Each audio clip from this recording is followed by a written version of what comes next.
Bem-vinda, bem-vindo, você que vai começar a ouvir o podcast do História para Você.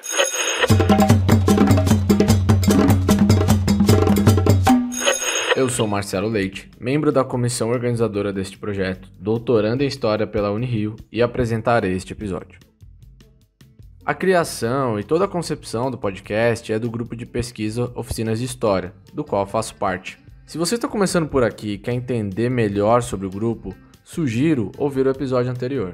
Lá é bem narrado, ainda que brevemente, sobre a história e o funcionamento do Oficinas. Agora, se você tem interesse em conhecer mais sobre as temáticas que envolvem as práticas de pesquisa do grupo, existem vários livros publicados pela editora FGV, em que os membros do Oficinas compartilham os resultados de suas pesquisas. Este podcast é parte atual do projeto História para Você, com financiamento da FAPERJ, que conta também com produções audiovisuais a respeito de vários temas do ensino de história, buscando contribuir com a formação de professores e pesquisadores.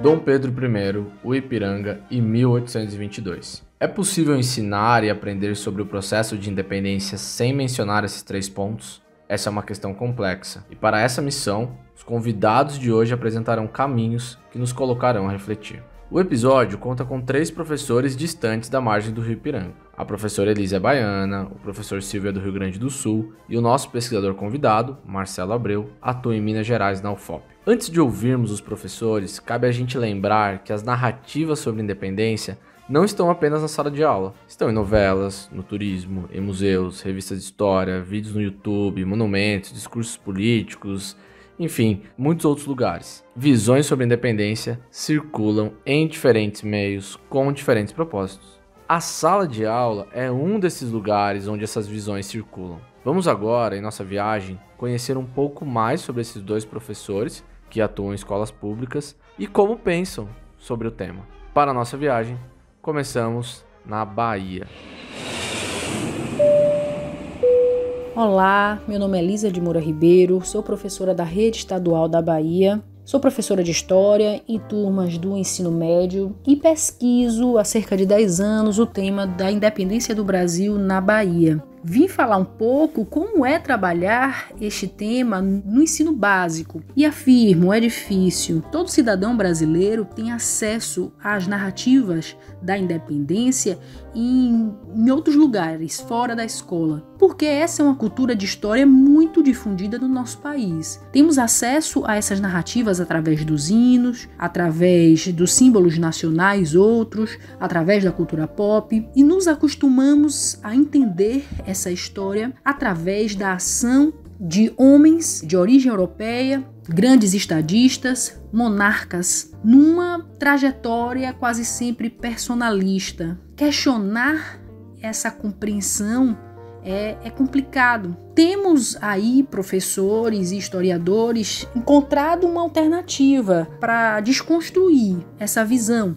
que é apresentar aos alunos as trajetórias de personagens que se envolveram com a independência, mas são oriundos das classes populares, oriundos de grupos antes marginalizados da história tradicional, né? Escravos, libertos, pobres, mulheres. Então, é como se apresentássemos uma outra via para o heroísmo. Particularmente, apesar de ser uma solução intermediária, eu tenho acreditado também que não é o melhor caminho. Quer dizer, substituir Dom Pedro por Maria Quitéria, José Bonifácio por Frei Caneca, será a solução? Bem, eu tenho achado que a história ensinada sobre a independência do Brasil iria ganhar muito em qualidade se apropriasse dos estudos mais recentes sobre cultura política, sobre identidades políticas, sobre leitura e leitores durante esse processo no século XIX,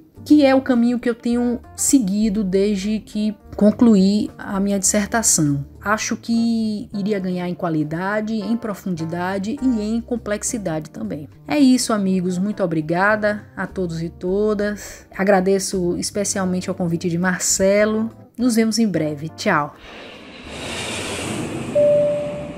Olá pessoal, sou o professor Silvio Alexandre, professor de História aqui de Porto Alegre, Rio Grande do Sul. Trabalho com os anos finais do ensino fundamental e o ensino médio na educação de jovens e adultos. E a questão da independência do Brasil é um tema muito importante, muito caro para nós. E a gente trabalha sempre na perspectiva de que a independência ela foi uma independência política de Portugal, mas de fato resultou em pouquíssimo avanço ou quase nada de avanço para a classe trabalhadora da época, né? No caso, os povos africanos escravizados, numa situação de superexploração. Os povos africanos escravizados, os povos indígenas naquele momento no Brasil e também a população branca, pobre, deserdada, não tiveram nenhuma melhora nas suas condições de vida com o processo de independência, que de fato representou a independência. E aí tem 2 livros didáticos que eu uso como base de apoio para partir, né, para iniciar esse trabalho de reflexão sobre o processo de independência. Um é o livro do professor José Rivair Macedo, O Brasil, uma História em Construção, e o outro é a coleção Araribá, de História. O livro O Brasil, uma História em Construção não faz mais parte do programa do MEC, do livro didático, mas é muito bom e eu uso, porque ele aborda essa questão e outras questões a partir do ponto de vista da classe trabalhadora, da juventude pobre, da periferia. Assim, a gente consegue trabalhar com os estudantes de educação de jovens e adultos aqui em Porto Alegre, né, onde eu atuo desde 1997, nessa perspectiva, de que o estudante perceba que a independência foi uma independência política, mas não houve um fim das desigualdades sociais. Muito pelo contrário, né, a classe trabalhadora teve e tem que batalhar pela sua sobrevivência e assim a partir dos textos que a gente trabalha com esses 2 livros e com outros materiais, incentivando a leitura, a reflexão e o debate em sala de aula, os estudantes conseguem perceber essa lógica de exploração e de desigualdade social, né? E que a independência teria que ter servido e tem que servir hoje para que se supere as desigualdades, para que se atinja inclusive a igualdade social. Essa é uma questão que a gente trabalha a partir desse material. E o desafio é fazer com que os nossos estudantes consigam ler bons materiais e refletir sobre essa questão, né?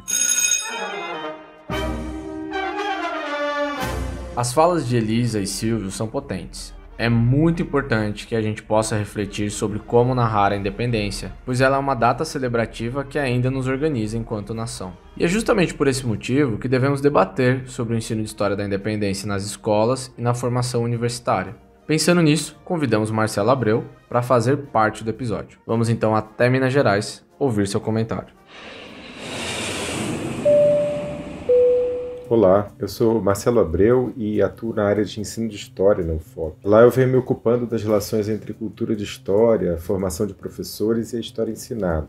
Então, assim, por se tratar também de um estudioso das comemorações, meu comentário às falas da professora Elisa Ribeiro e do professor Silvio Alexandre também indica a potencialidade do ensino de história em um momento comemorativo. Mas vamos lá. Bem, primeiramente, as 2 falas recobram um sentido emancipatório, né, do ensino de história. Isso é, como é que aprender história significa um gesto de pensar o presente no sentido da mudança social e da democracia substantiva, vamos dizer assim.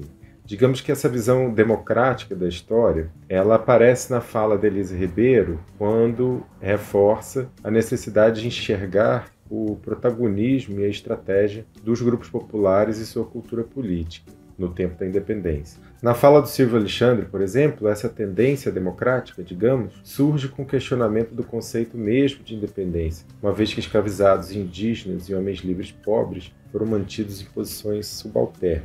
Na fala do Silvio, trata-se mais de questionar mesmo as noções de igualdade e liberdade que são associadas normalmente às visões pouco críticas da independência. Já a Elisa, ela nos traz uma outra coisa, porque a atenção recai sobre a agência e protagonismos dos subalternos contra uma visão personalista da história que lhe parece insuficiente, mesmo que, como ela diz, no lugar de Dom Pedro I se coloque Maria Quitéria. Eu acredito que ambas as estratégias e as possíveis comparações com o presente são necessárias e válidas, Por quê? Porque elas questionam o sentido histórico dos conceitos políticos, por um lado, e a qualidade dos sujeitos históricos, especialmente os sujeitos coletivos subalternizados. Então, são exercícios assim de desenvolvimento de aspectos fundamentais da aprendizagem histórica, como o trabalho tão constante de conceitualização e o reconhecimento da variedade dos sujeitos da história. A maneira, de promover essas discussões em sala, de renovar os conteúdos ensinados, passa por táticas diferentes, que também podemos perceber nas duas falas. Porém, táticas que certamente se integram,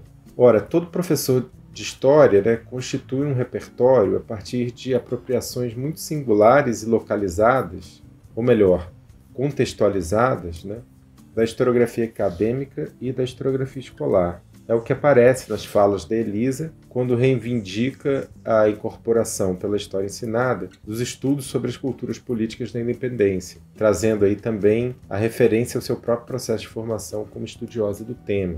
Já na fala do Silvio, a incorporação e uso ativo e consciente da historiografia escolar é a estratégia, ou melhor, a tática privilegiada, quando ele reforça que utiliza obras didáticas variadas para o seu trabalho com os estudantes do EJA, do ensino fundamental ou médio. Acho que é importante também destacar que nas duas falas me parece haver uma forte consciência da relação e tensões entre a história ensinada e a cultura de história na qual se insere. Assim, na fala de Elisa, chama atenção às visões da independência e circulação nas ritualizações da história através dos meios da indústria cultural. E ela mostra também como a tônica desses meios de memória é a continuidade de uma visão personalista e heróica que precisa ser questionada. Já na fala do Silvio, ele chama atenção para certo senso comum histórico, digamos, segundo o qual a independência se reduziria à emancipação política da colônia, um fato político cujo reforço oculta as tensões inerentes ao processo histórico. Ambos são muito cientes do papel de professores e professoras de história na desnaturalização dessas visões como,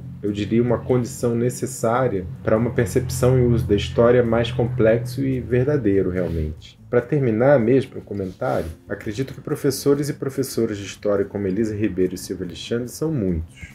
Então eu suspeito, portanto, que as comemorações dos 200 anos da independência jamais serão a mera celebração pacificadora dos eventos centrais ou canônicos, mas um motivo para pensarmos a história brasileira numa chave democrática. Quando eu falo de uma visão democrática, isso não significa impor visões anacrônicas, mas reconhecer que desde sempre a história tem muitos nomes, muitos sujeitos, muitas direções possíveis em disputa. Chegamos ao fim do nosso episódio. Obrigado a você que nos acompanhou até aqui. Se você não ouviu o primeiro episódio do História para Você, corre lá ouvir que está muito bacana. Se inscreva no nosso canal no YouTube para acompanhar outros podcasts e também vídeos sobre esse fantástico universo que é pesquisar o ensino de história. Um abraço, se cuide e até breve.